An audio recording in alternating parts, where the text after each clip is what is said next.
खेला तमाम हो। देखो बॉडी से बॉडी के मिल हो गए। खेल हो गई कवन खेल हो गई।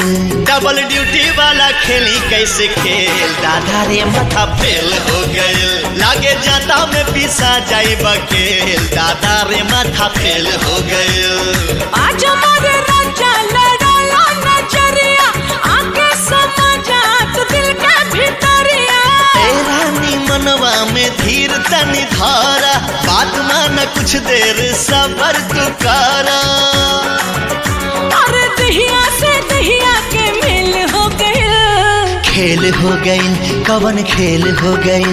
डबल ड्यूटी वाला खेली कैसे खेल, दादा रे माथा फेल हो गई। लागे जाता में पीसा जाई बकेल, दादा रे माथा फेल हो गई।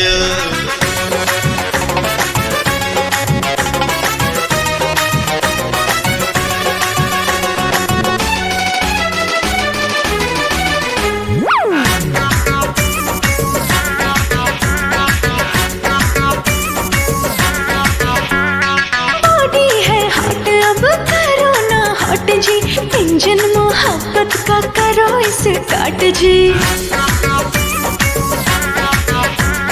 रात बाटे बाकी हो बात बाटे बाकी, सजिया पे कुल्ही खुर्रा ठात बाटे बाकी। छनके लचूड़ी खनक जाला कंगना, सुरहो सिंगार खोजे प्यार तो हर सजना। अरे भागला ऐसे जैसे जेल हो गए। खेल हो गई हो कवन खेल हो गई। डबल ड्यूटी वाला खेली कैसे खेल, दादा रे माथा फेल हो गई। लागे जाता में पिसा जाई बकेल, दादा रे माथा रे फेल हो गई।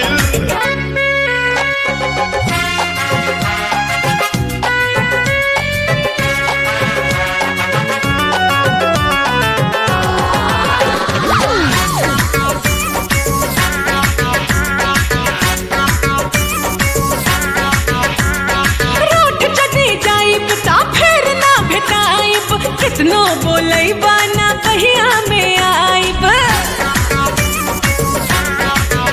हारू सबूत बहिया में तान ले हब तो होके, किसल के करवा में बांध ले हब तो होके। ना जाने कैसा तू है हसबैंड, बाहों में आ जाओ कर दो ट्रेंड।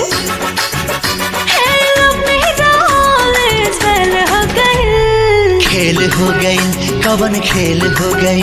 डबल ड्यूटी वाला खेली कैसे खेल, दादा रे माथा फेल हो गई। लागे जाता में पीसा जाई बकेल, दादा रे माथा फेल हो गई।